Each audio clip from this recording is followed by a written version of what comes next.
Okay, that's better. Okay. Hello.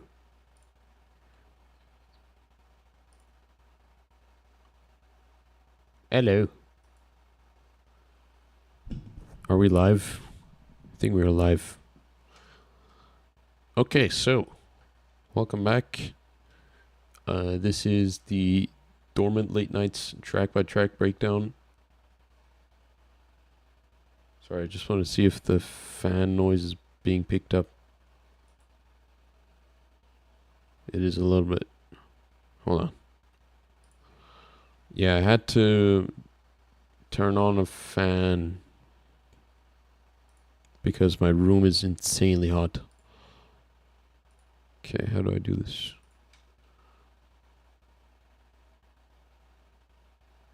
It's like right on the... Is that better? Hello? I think that's... Yeah. Cool. So, yeah, this is episode 7 of the Dormant Late Nights track by track breakdown.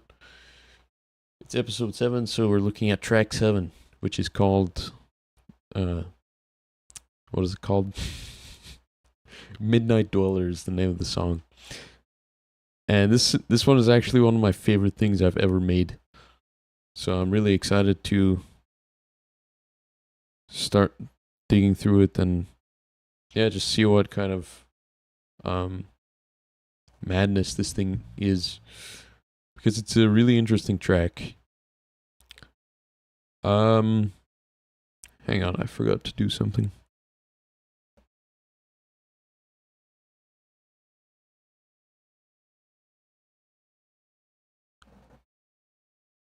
I forgot to do this.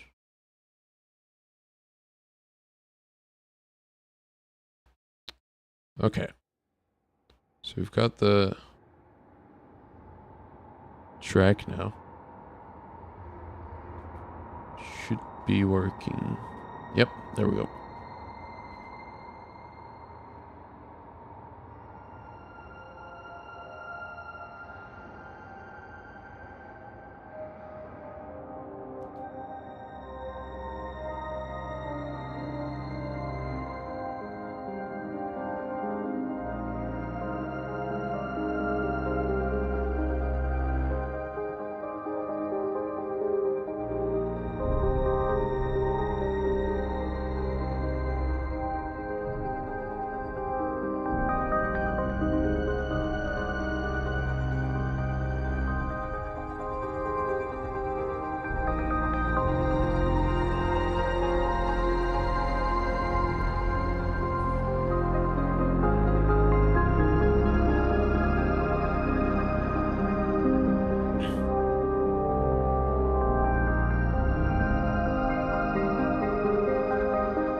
almost forgot to unmute my mic. It wouldn't be one of my streams if I didn't do that, right? Okay, so that's Midnight Dweller. It's a really interesting song, and we will take a look at how I made it. Where do we start? From the top?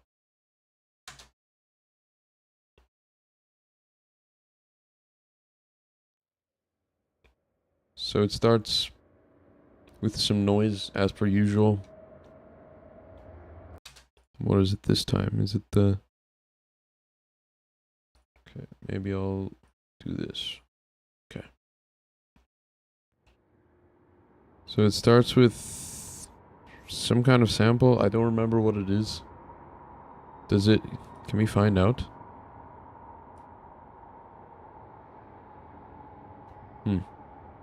It just says creepy shit.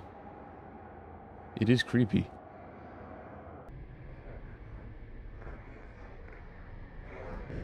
I think it's just like ambience, like from a... I don't know, might be from a tennis court or something that I recorded. And then time stretched. And like there's another version of that, time stretched and reversed.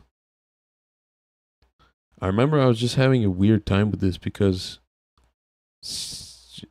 Yeah, the waveform ended up looking really weird for this one, and it was causing problems too with the final render. I think I had to like... Yeah, I had to high pass the low end. Apparently, like the super low frequencies that you can't even hear, those were causing some weird stuff. So, there's that. But I mean, it sounds okay. But anyway, you put those two together, you get just like a bigger sound. And then, I don't even remember what I was doing. So this plugin is like a... I don't know, some kind of weird reverb modulation thing.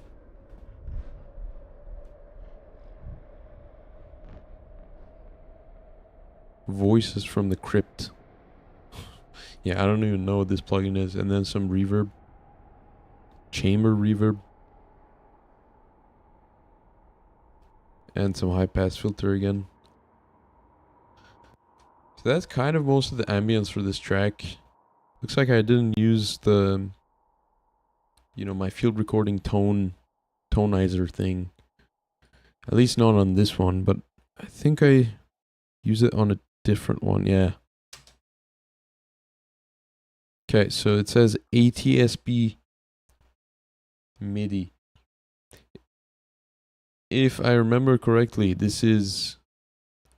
it stands for Aphex Twin Sample Brain. So if you don't know, Aphex Twin has a program called Sample Brain.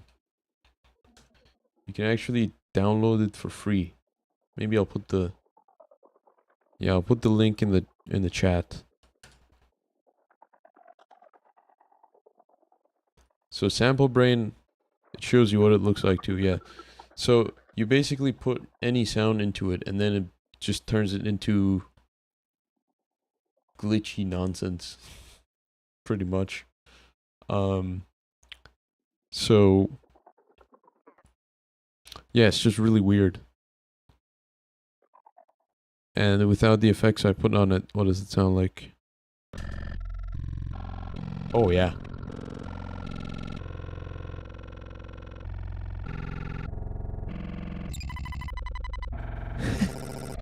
Just the insanity. You can even see it in the waveform. It's such a weird looking waveform. Yeah, like what's even going on there? Yeah. If you want to make these sounds, download Sample Brain. You'll have a great time. So I put that through my effects chain. Oh, actually, this isn't the tonizer, is it? Oh, it's not. I guess I didn't use the tonizer this time. I just made a custom preset. 16th stutter glitch generator. Okay.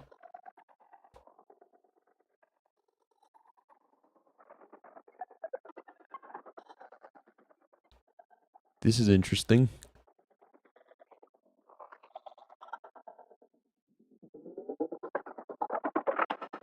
Turn it up so you guys can hear it.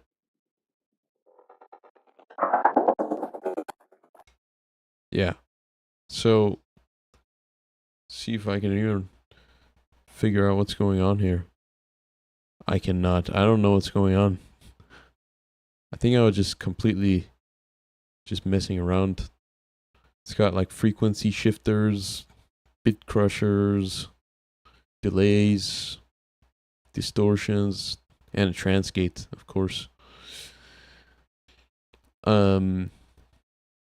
Yeah, I think I was just trying to make a glitch generator, and like the source was already really glitchy, right? Like you start from this and then you turn it into this.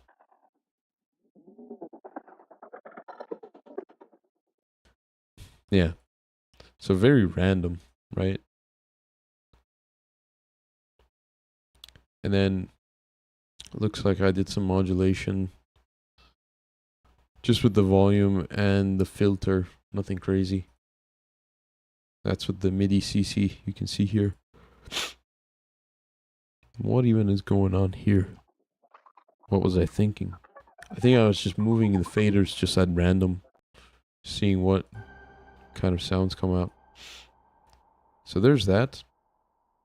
And then what's next? Okay, I think the next thing we should look at is the sequencer, because that's kind of the main, the fun. What's the word? The backbone of the song, you know. So the song is in C minor, and I was, you can set up the C minor scale in your sequencer and set it to play random notes. That was my original idea, but then I thought, okay, I want to leave some notes out of the scale, so like it gives me some room to play around. So I think the notes I left out were A flat and F, or sorry, B flat and F from the C minor scale. So when you leave those out, you get C, D, E flat, G, B flat, instead of,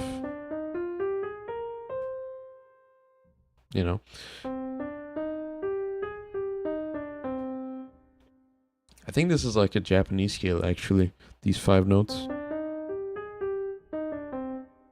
Don't quote me on that, though. But anyway, so leaving out those notes, F and B flat, lets me do something interesting. It lets me kind of mess with those notes in the melody. So, the sequencer is going like...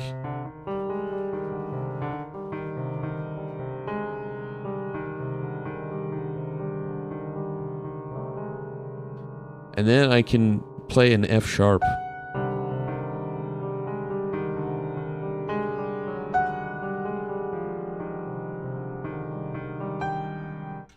I can do those things, and because there's no F natural in the sequence, it kind of works in a weird way, right? And I can do the same thing with B flat. I can make it a B natural, so it's like...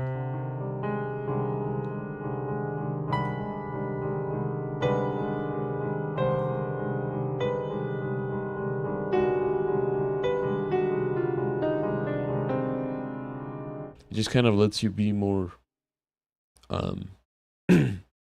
experimental with the melody without clashing with the sequence, It lets you kind of create your own scale in a way. So like F natural is the 4th of C minor, right? 4, 1, 2, 3, 4. But you can make it a sharp 4. And then you have this weird, like, I don't even know what scale that would be. I guess some kind of blues scale. Some kind of blues scale with the flat six. And then you can also add the B natural, which is the raised seventh, right? So I guess when you put all those notes in a scale, you get something like...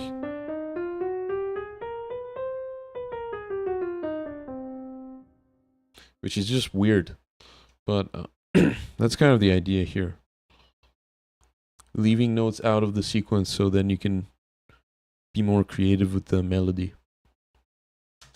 So let's take a listen to the sequence. In this track, I use the plugin called Second.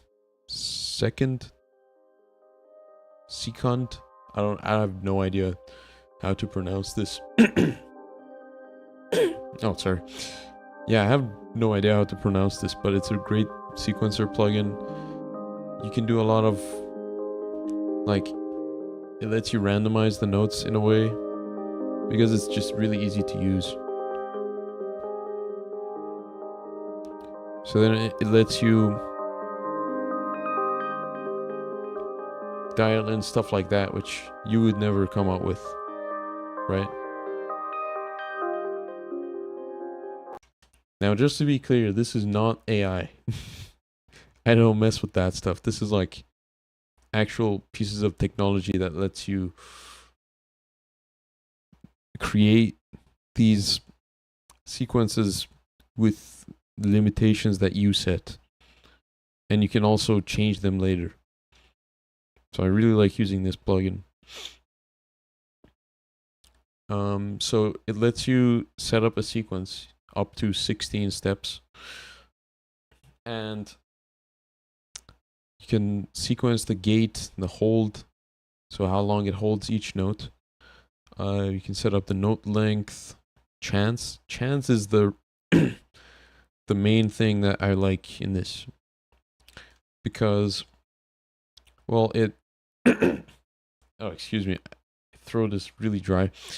Yeah, it lets you like specify, like, if you want some notes that play some of the time but not all the time. So you can see some of these are set to like 80% or 90%. Yeah, and then that helps creating a sequence that like changes every time. Every time you play it, you know, something different happens.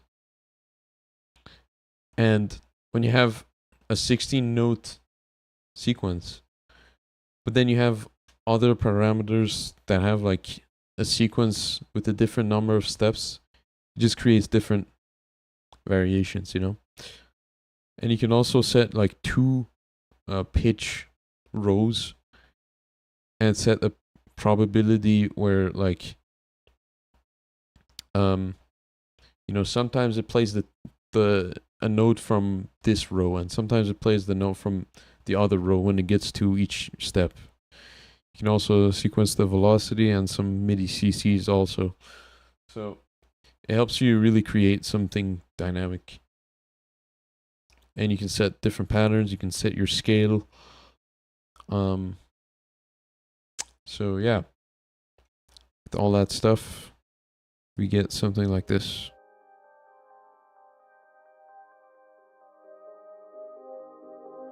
And I think this sound I kind of used in one of the other tracks on the album. Can't remember which one. But it's a patch that I found that I modified slightly. So it's kind of a keys patch made with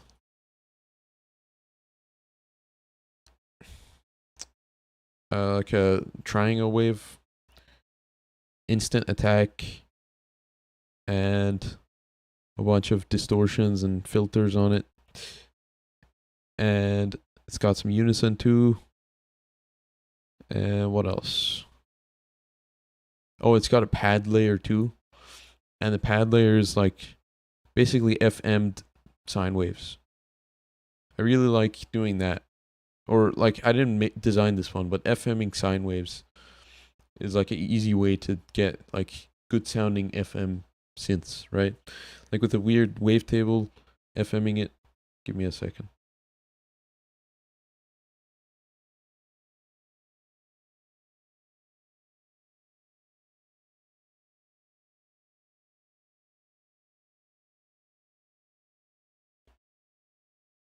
Okay, I'll be back in a sec.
Okay, sorry.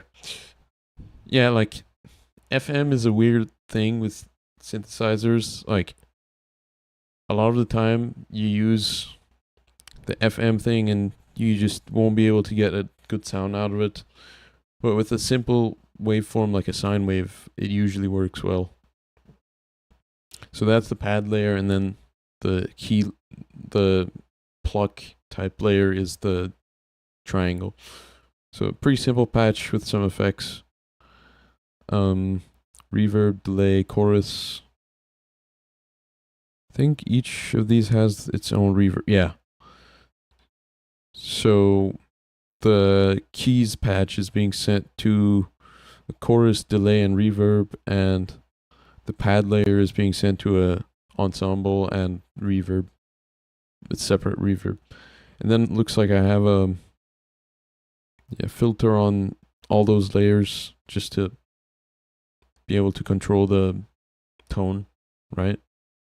And I also control the attack and the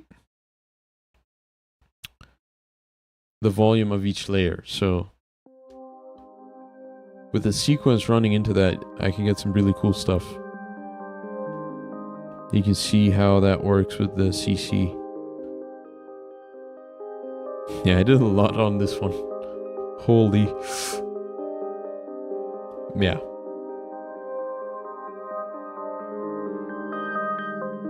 See if I have any good moments in this I can show you guys.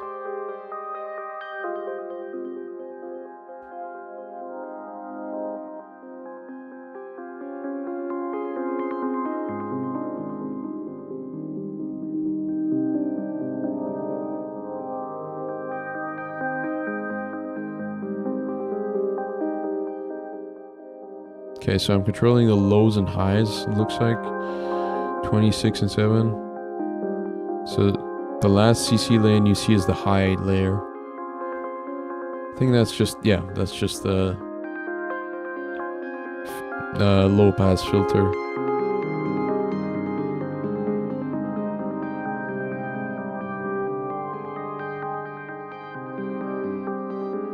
And you can see at the beginning, the key volume is pretty low, right? CC21. So you're mostly hearing the pad. And then the keys volume goes up here. You can start hearing the plucks, the keys. And the pad is going down here. Yeah, so that's kind of the idea of using CC to control something like this. And later in the track, that faceplant patch gets layered with oh, actually I forgot to mention there's some EQ and delay on this. But yeah, that faceplant patch also gets layered with the probably the weirdest piano sound I've ever made. Like, listen to this. This is just...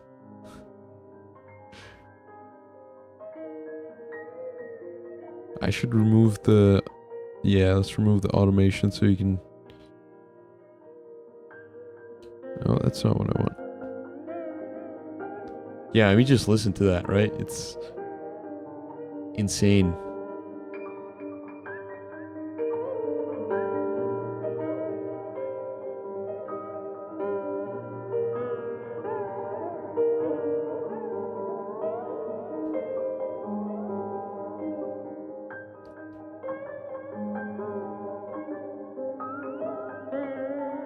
Okay, what is going on here? Oh, it's like a... That's wild. It's like a sine wave. Or a square wave. Set to, like...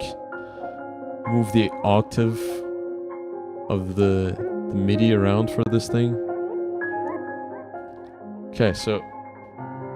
see if we can figure out what the sound is, because I don't remember how I made it. Okay, so we've got... that transpose thing. So this is Piano in Blue from Museo. It's made by Cinesamples, I think. And some kind of panning thing.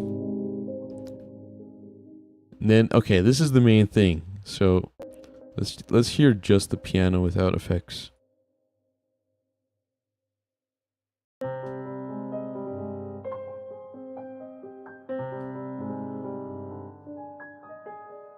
So it sounds like a piano, right?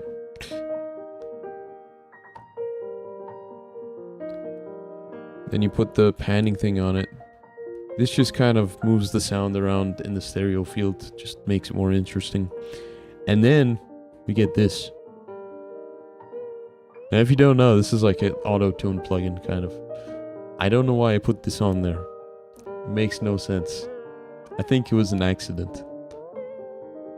But I was like, whoa, this is really crazy. And it looks like, oh, I automated the correction amount as the track goes.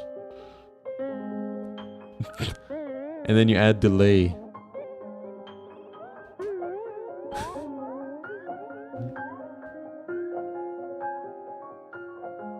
And is this like a randomized thing? What is going on?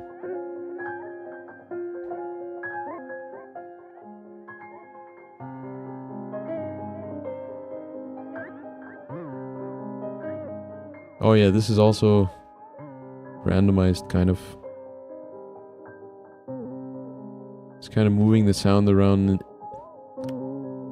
at a random pace. And then you cut out the high end and then also add some reverb to it. And then it sounds like you're speaking to aliens. So you layer that with the synth.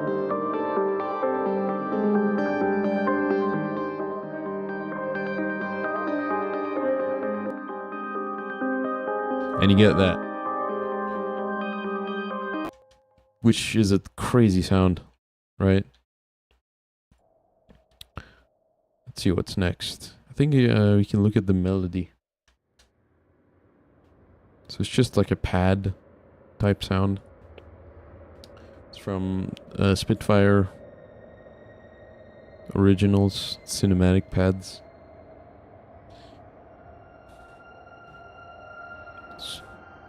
Oh, interesting EQ. I guess I didn't like any of the low end or high end. Oh, I see why. It's just really harsh. And then some tape emulation, which doesn't do much. It just kind of adds like a... yeah, some warmth to it, you know? So... this is something that I like doing with melodies. Only velocity. Is starting the first note of the melody before the one. Before the one beat, I mean. So it goes over the bar line. And then you resolve it to something else. So it might be like 1, 2, 3, 1, 2, 3, 4. You know?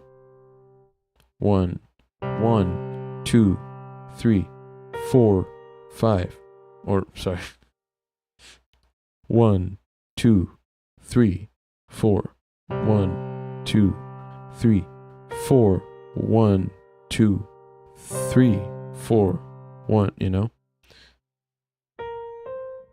It makes it more interesting to me. And then you combine that with the idea of I was talking about before, where when you're specifically avoiding some notes in the scale, in the sequence or chords or whatever you have, then you can mess with the other notes and it's not going to clash with the chords, right? So that's kind of what I do here. This is the only thing the melody does in the track. Let me just turn on the click.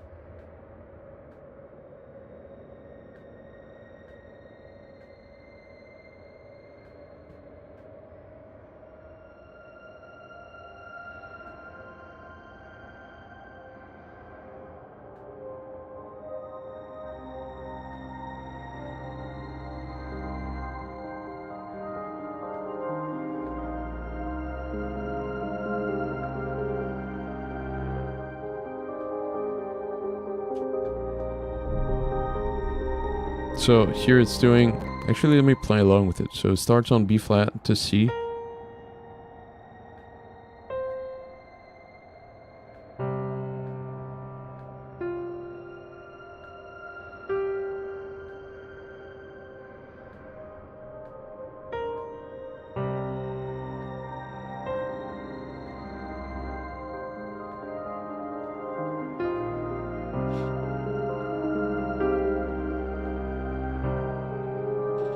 So, you know, B flat, C, F, G. So far it's sticking to natural minor. But here, it plays an F sharp instead, so. And then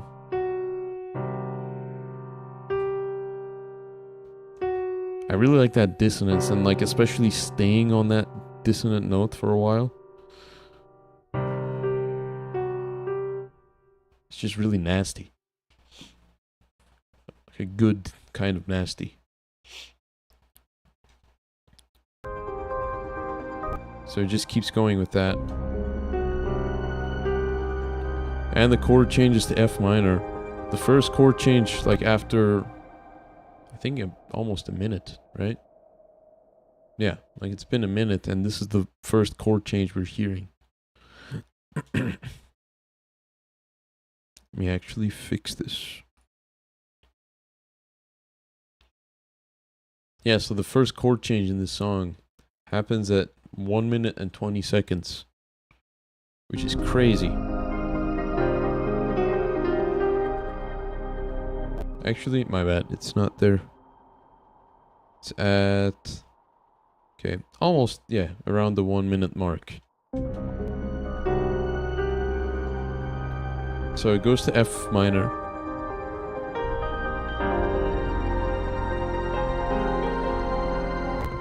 And then, you know, the melody, again, goes over the bar line every time. So it's like...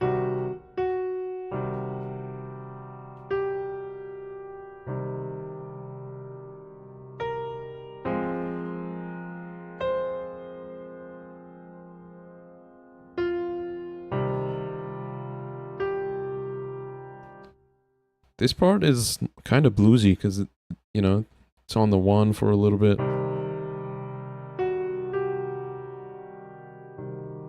And I didn't realize this at the time, but now, like, going to the 4 and then back to the 1.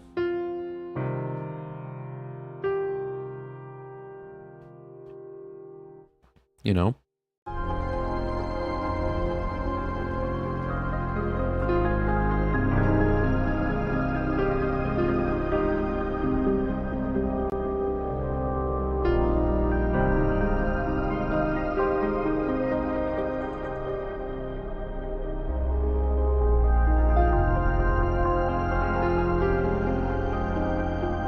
So F G, and it does B natural.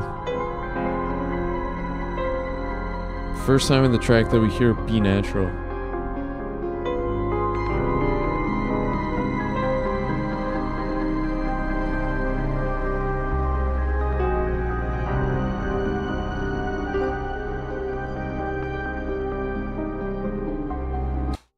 So, again, one more thing with the chords. It's been almost 2 minutes, and we've only had like 2 chords going back and forth, like C minor and F minor.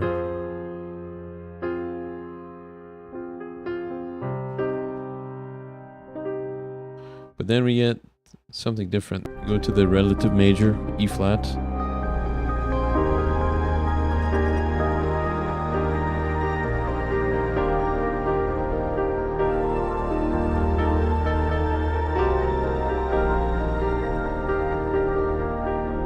And then we go to G minor.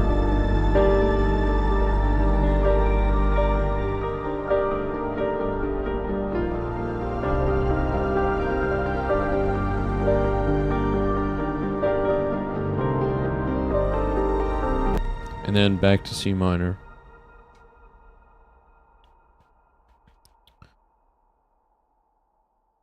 So yeah, a lot of this track is just kind of playing around with, do I want to do an F or an F sharp? And, you know, also deciding between B flat and B natural. Just kind of varying that as the track goes, you know. Oh, and it does one more thing here. On the E flat chord, it starts playing an A flat, and then it does A natural.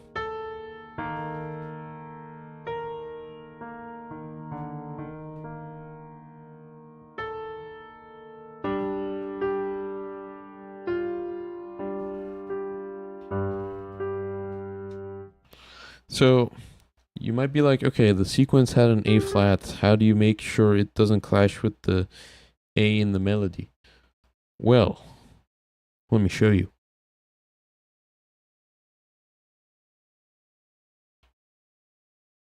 And also, like, it goes to G minor, right? G minor has a B flat. So we also want to make sure that doesn't clash with the, you know, if there's B natural somewhere. Yep, right? So I use these note remappers. Reaper has these crazy MIDI tools. So I can place that after the sequencer, and then it takes those notes and it just fixes them. You know, so if there's a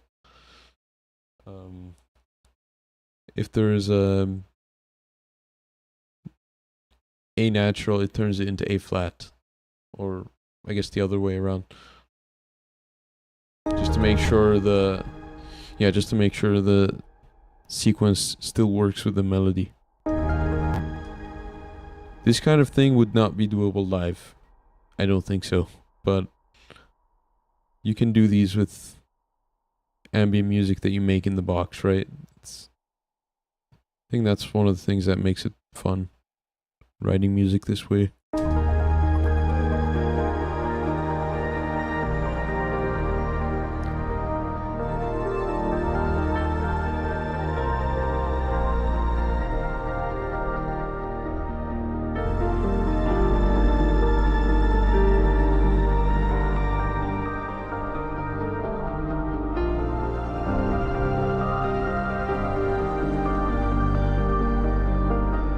Then we go back to C minor.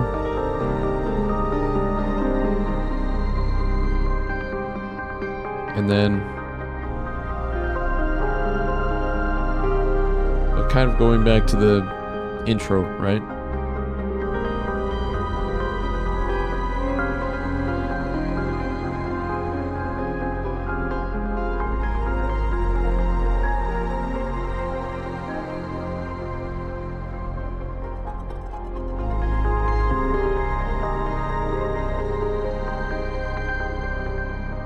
Yeah, so going between the C minor and the F minor, like that. So that's the melody. I think it gets layered later with... Is this Casio SK1? Of course it is.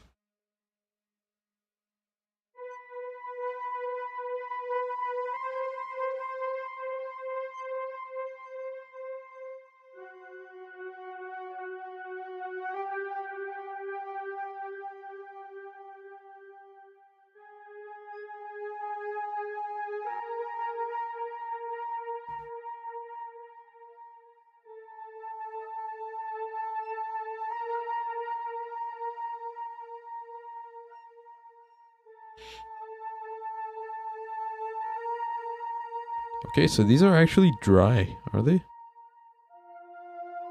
Yeah, I'm surprised I didn't put reverb on them. So this is just the layered, or 2 layers of the Casio SK1. The pipe organ and the flute from that. I actually don't know where this keyboard is. But anyway, I've showed it to you guys before. It's really cool instrument. And then you layer those with the pad that's going on.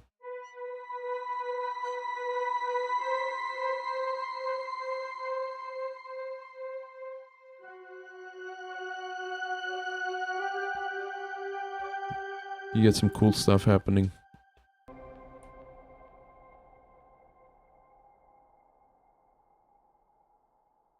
Oh, it looks like I put some delay on them too. Yeah. So that's a melody. What else do we have? Oh yes, the bass. The bass. We have the standard 3 layers that I use in every track. Let's look at the respace. That's what starts the track. So it starts just playing C. And kind of going back and forth with the whole step below and then back to the thing.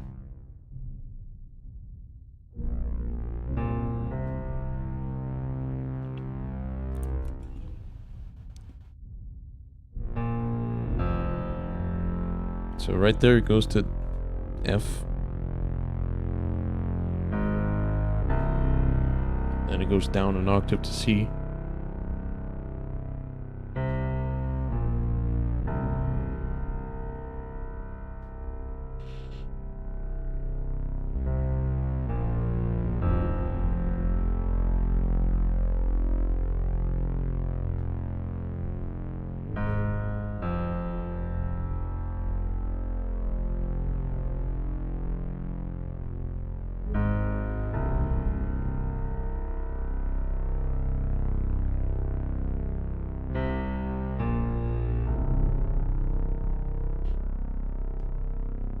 And then it goes to E flat.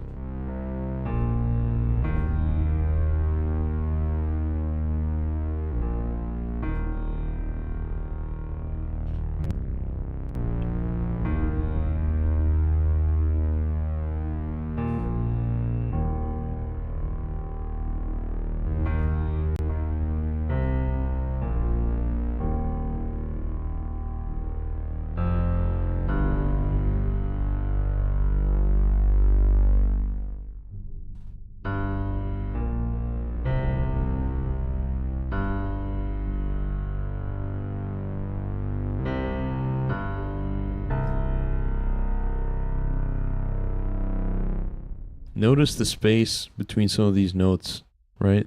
There's like a total gap in some of these parts, just to kind of make it more dynamic, right? So like, it's going...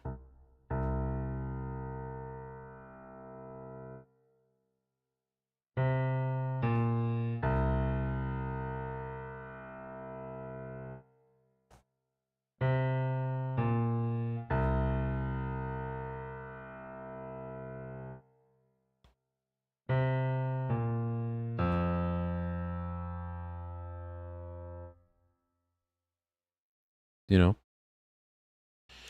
You can actually maybe see that in the dynamics too. And sometimes you need to automate the release. Like some notes you might want to have a longer release. You can do this with VST synths pretty easily. So you can see on some of the notes it makes the release longer.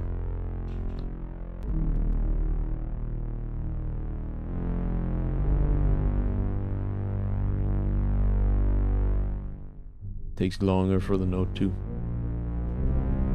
go down. So that's the main bass, and then we have the boom.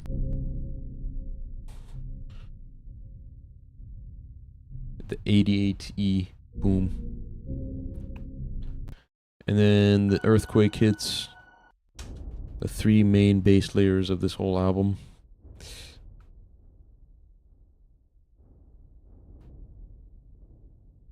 You put all three together and you get something like this.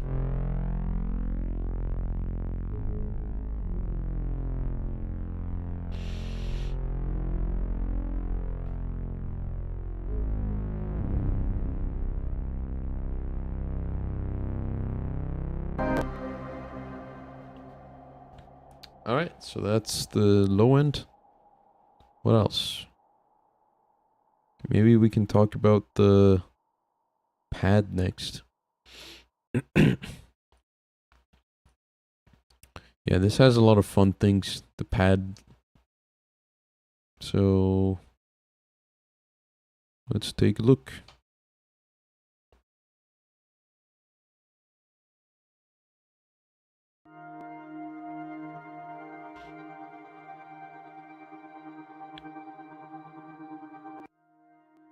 So it starts with like a suspension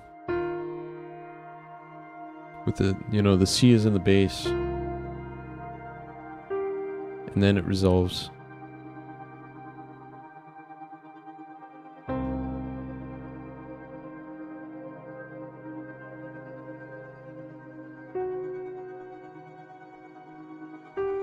There it follows the melody. It does the F sharp to G thing.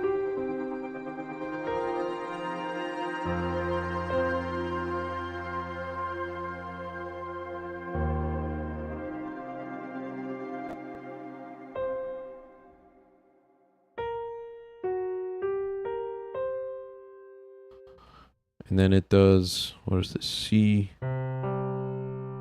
G.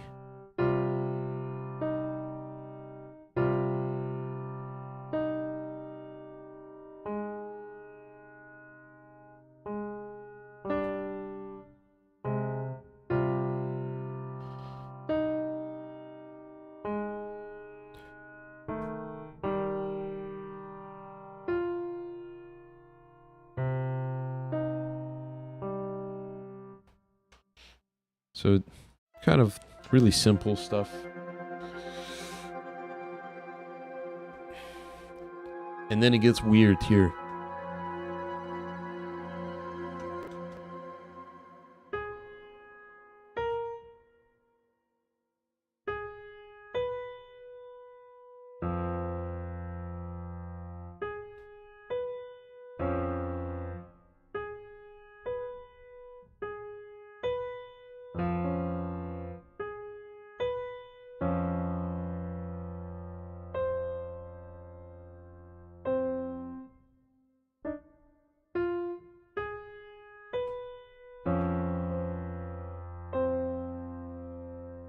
So it introduces a D flat, which isn't really in the scale, so it makes it really dissonant.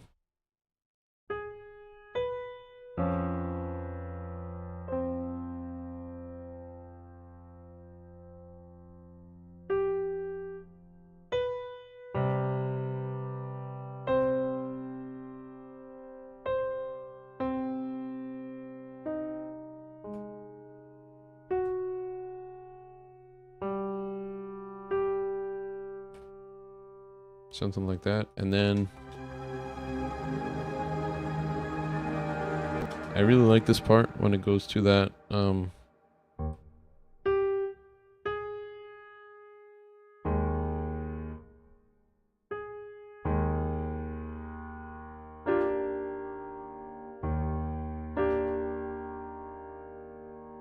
I love that chord. I think it's just a major 7, but just the way it resolves to it, it's like...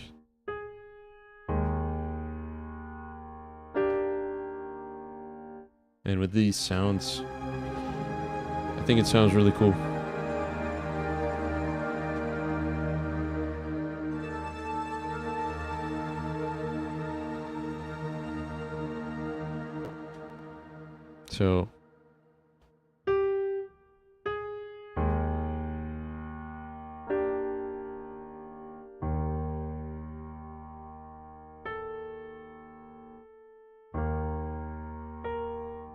So see what it did there?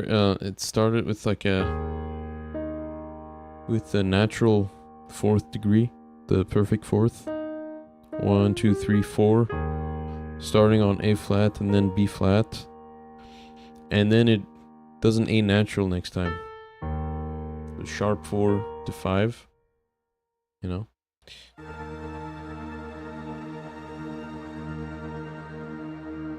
And then it resolves down to G minor.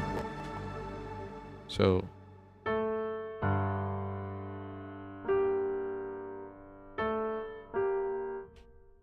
yeah, using a lot of contrary motion, right? So the lower voice moves up, the upper voice moves down, so you get this thing.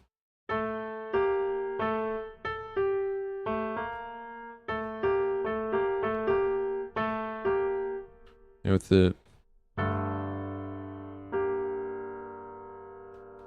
the chord under it, I think these things make it sound more interesting. So it does that.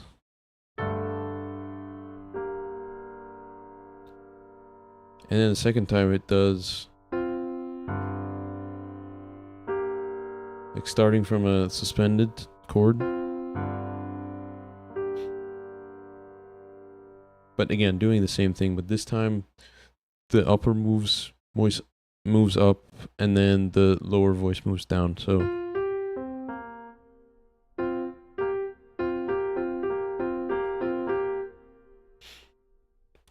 both of those together.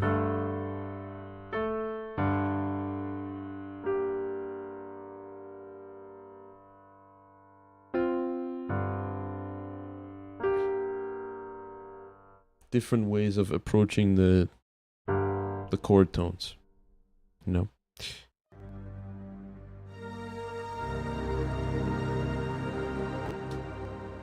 And then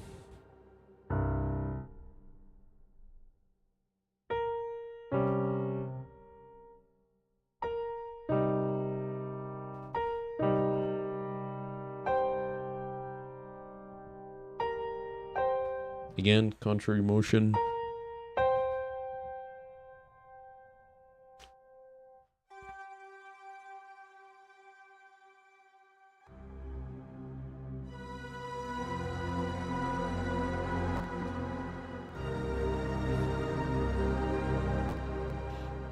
So, yeah, we go back to this thing.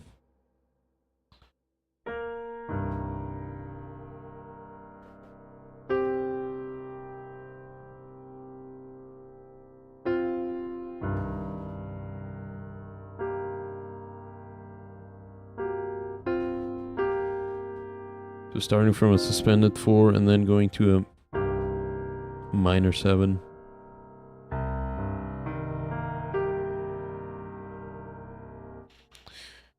And then it goes to the 4 and it does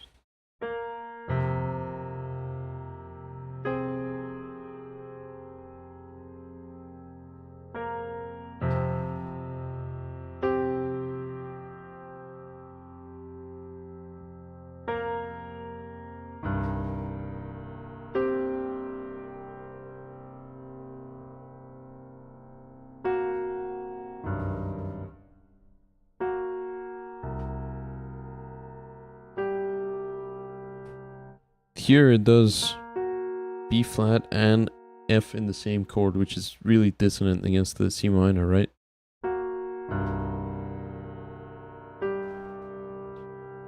So this whole song is just tension, resolve, tension, resolve.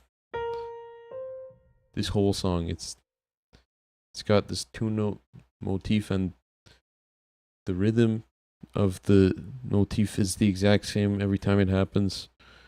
The only thing that changes is the notes. And I think that's really cool. But let's look at the... Yeah, let's look at the notes, or the sounds that this pad has. So the first one is a phase-plan patch made by Venus Theory. And I think this is like a... Is it made? No, it's not made by Venus Theory. I think I made it from a... After watching a Venus Theory tutorial. But you know, I was following exactly his steps, right? So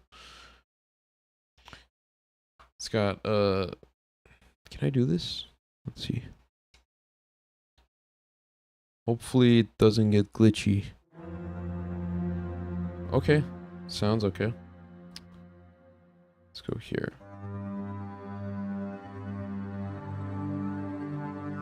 So we've got 3 layers, I think. Yeah, so... Or 3 groups. The first group is some kind of granular guitar sample. The second one is a flute sample.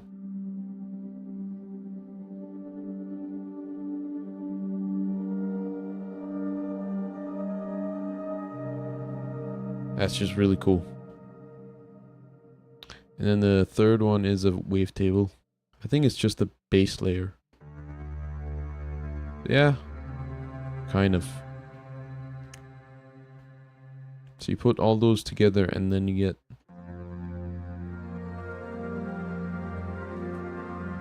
It is kind of glitchy. My CPU is not happy, but that's okay. I guess I won't play it, but I'll show you guys what's going on. So, well, I guess the wavetable has a triangle wave layered. Right, so there's that. And then we've got some effects. So ensemble, low pass filter, EQ, distortion, flanger, oh, and a transgate. Just to give it this kind of... And it looks like I dial in the amount of that transgate with CC. So it does that, you know?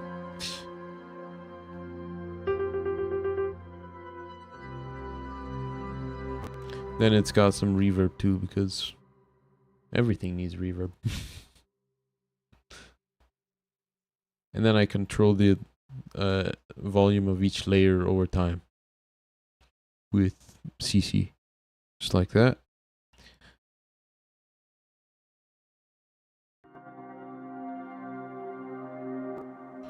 And we've also got some actual strings that are quiet at first, and then they get louder halfway through. What is this? Nashville scoring strings, I think? Oh yeah.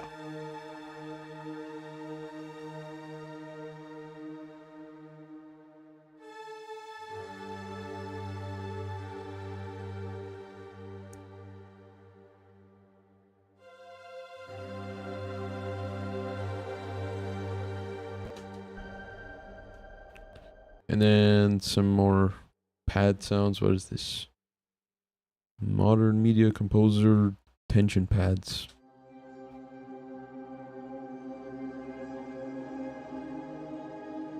Just some ghostly sounds, I guess. I don't know. I think this one also has a... Yeah, a pulse effect.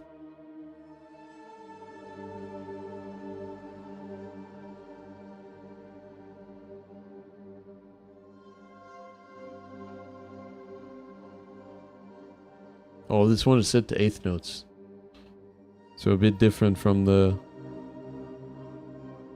Yeah, it's cool because this one is set to 8th notes and then this other one is 16th notes, right?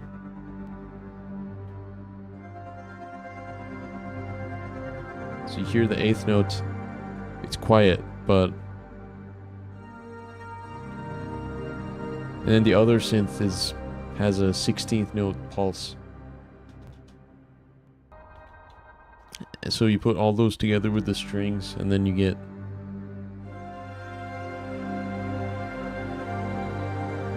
The string patch really gives it life, I think. Like without the string patch. It still sounds good, but when you put it in, right, it sounds so much cooler.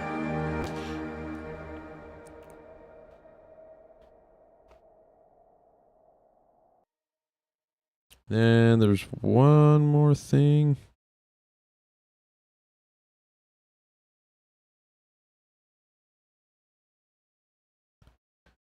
It's like a poly, like layered pluck sound, I think.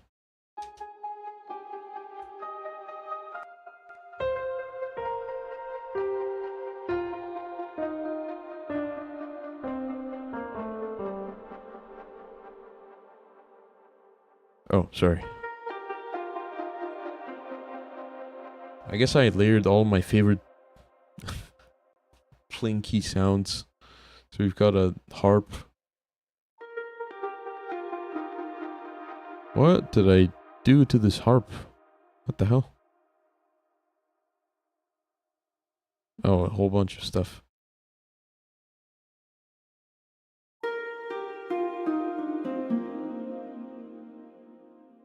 Huh.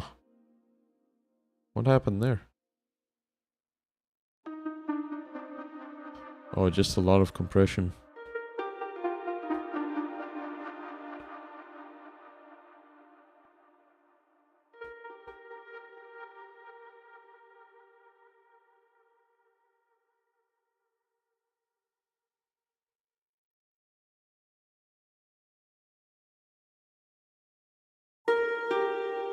Okay, so with these ambient tracks, you can put pianos and stuff in there. It's just sometimes the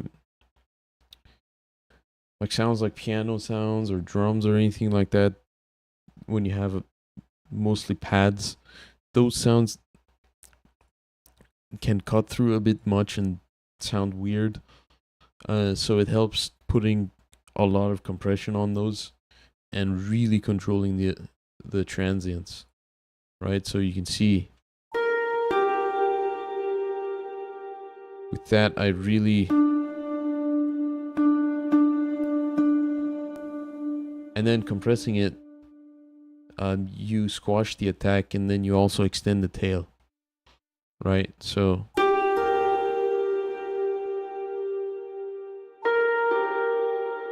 And I also took out the high end and low end just to make it work better in the track. That's crazy that that's the harp that's sounding like that now.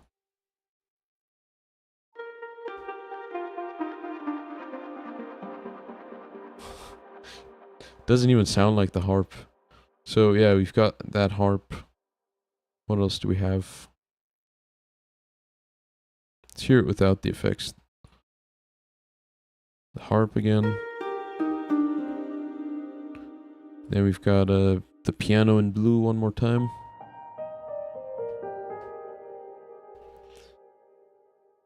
And also Celesta tone.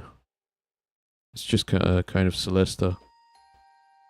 Oh, it's very quiet.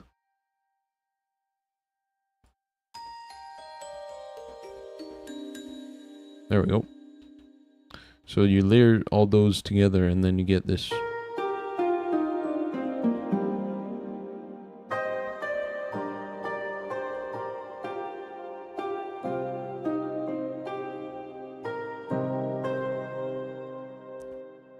But with the effects,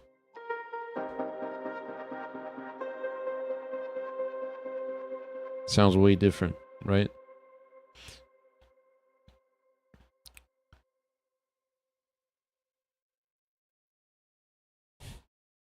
That's funny. It looks like I put OTT on the Celestatone. Who does that? Let's turn it up.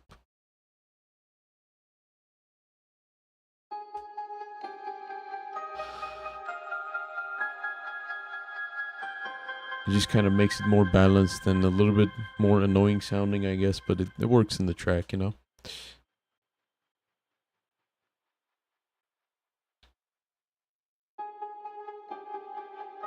And, you know, all of that goes through a reverb. Without the reverb, it sounds like that. And then with the reverb,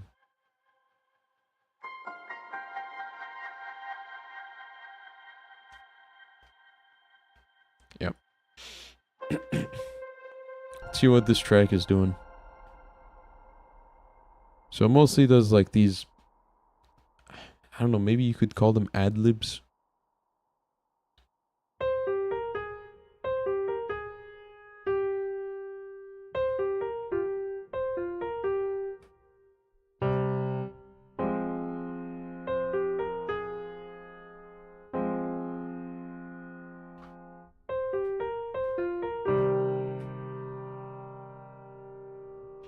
So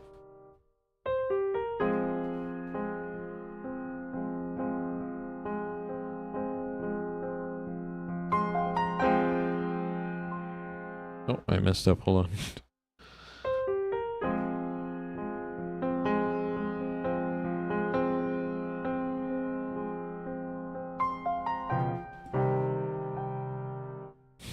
One more time.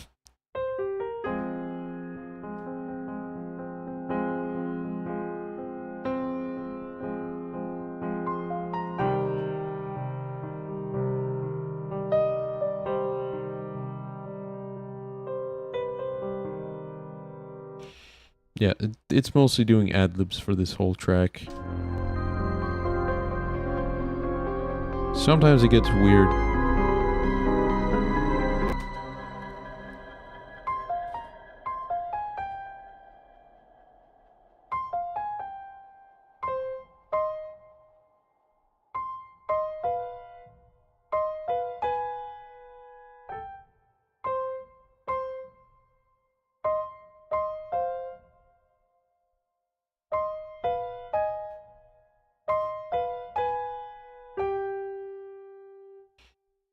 Some weird harmonies.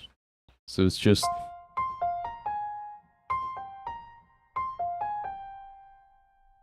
But then you harmonize that and then you get...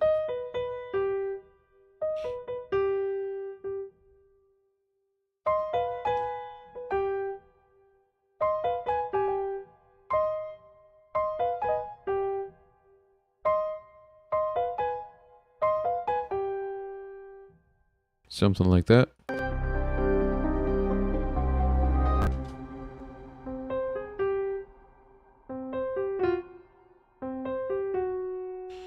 Staying on that sharp 4, you know?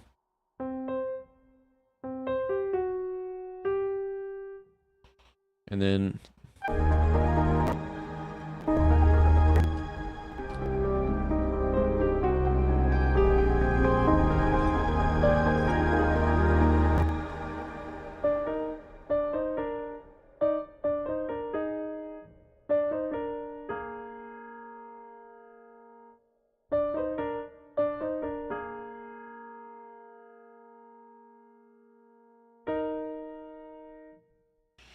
Alright.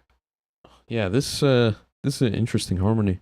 So it starts on an octave and then...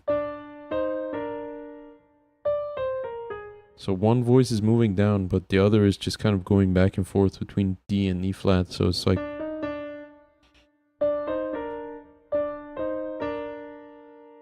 And then it goes down from D to B flat. And then you get the minor 7th harmony. Which is just a weird sound. When you think about like harmonies. And then...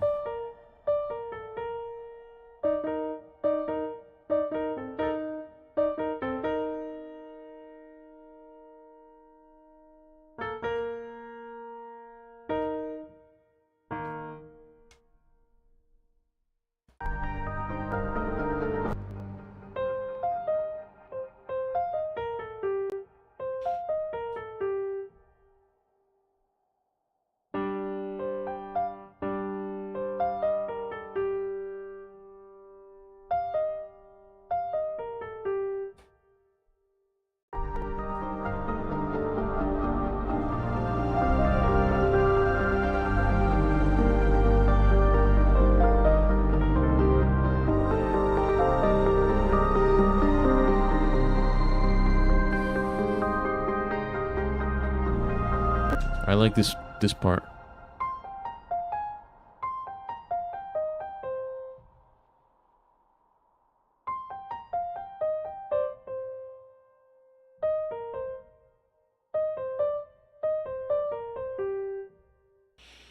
So it's like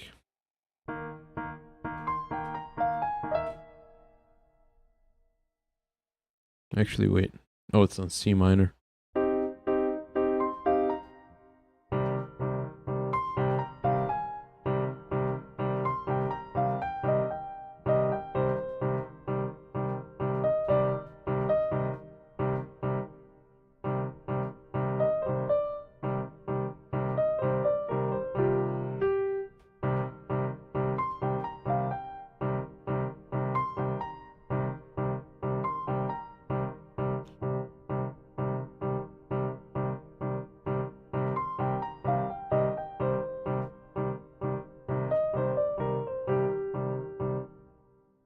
Yeah. I like this kind of line where it's like it starts on a note and then it goes down a little bit and then goes up, kind of like a staircase, but you go like you go down like it's like you're on a staircase, you go down 2 steps and then up 1 step, down 2 steps, you know. I like these kind of lines.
And then I think, oh yeah, there's a high pass filter or low pass filter on everything at the end. So it's like a fade out but with a low pass also. You see it moving, it's moving in, the high end starts going away.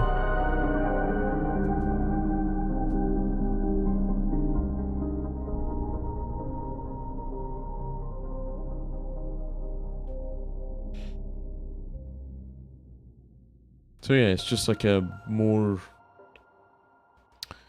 I guess, deliberate fade out.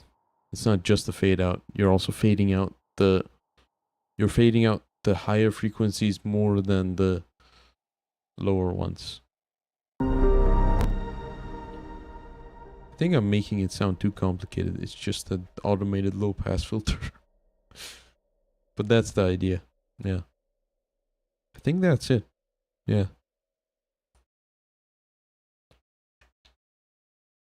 So a bunch of ambience and like a pad as the melody, then a bunch of layered chords and bass. And yeah, that's Midnight Dweller. Let's listen again maybe.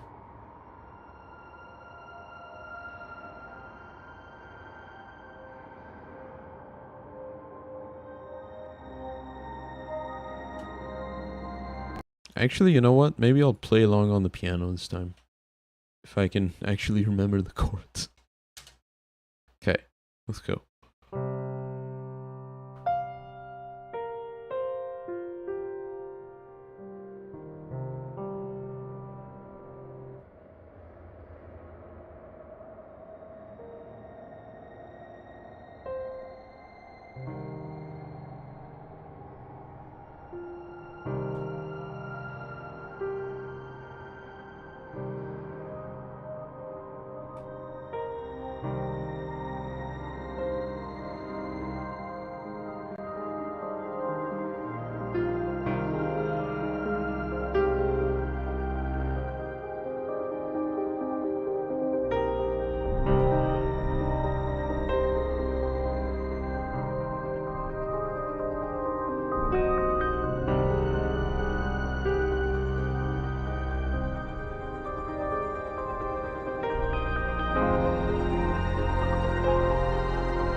cool song. It's one of my favorite songs I've made because it just takes one simple idea of just this 2-note thing of, the first note um, going over the bar line, and it just kind of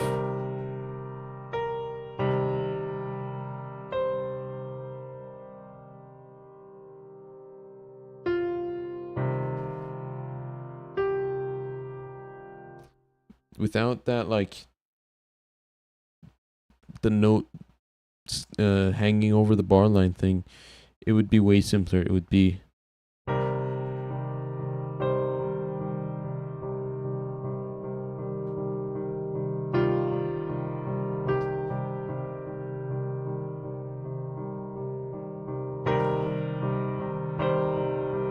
which sounds fine, but I mean when you add that anticipation,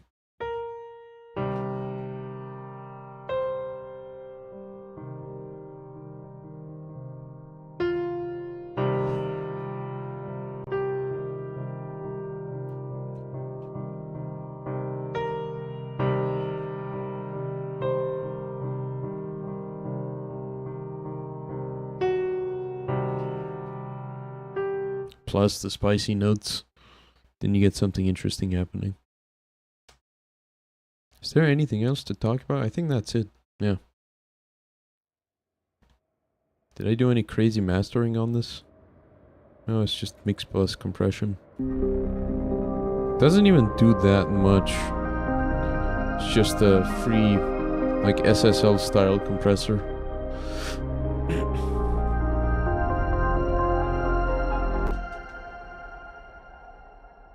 Alright, so that's pretty much it for this song. If there's no...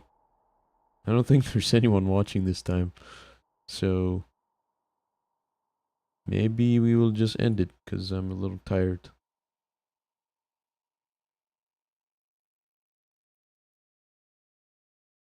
What is this? Oh.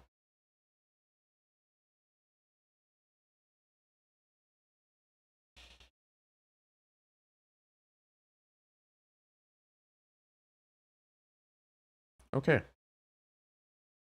Yeah, I think we will call it there. And yeah. Thanks for coming. I think we will do a preview of next week's track. And actually next week, I don't know if I can do Thursday. If I do, it will be very late at night. Like probably around 10 p.m. Pacific, which if you're like Central or Eastern US or Canada, it might be pretty late for you, but yeah, I don't know. Maybe I'll do the Friday instead. Am I doing anything Friday?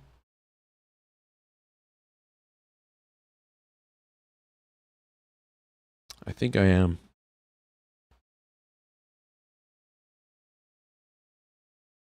Oh yeah.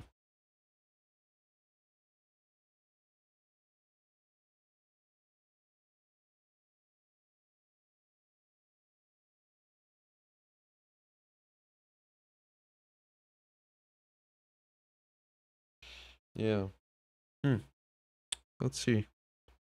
Yeah, because I am a little busy next week. So maybe I'll try and do the late night stream.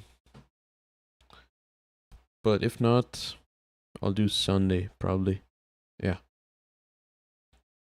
Yeah, next episode will be the last of these Dormant Late Night breakdowns. Because next week is track 8, which is the last track. So yeah, this has been pretty fun doing these. Part of the reason why I did this whole thing, like the streaming for the album, is because I didn't do like any promotion for the album when it came out. So this is just me celebrating the first year anniversary. But yeah, here is a preview of next week's track and the final track on the album, Niente. I'm gonna pause it for a second. This track is like 8-9 minutes, like very drony. So I think I'll only play a couple minutes of it for the preview. But we will listen to it next week.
Cool. I think that's enough. Like, you get the idea. It's a very drony, like, it was all free time, but we'll get to it. Actually, I just thought of something. Next week is the last week of May. And then I think the first, June 5th. Actually, I can't stream on June 5th.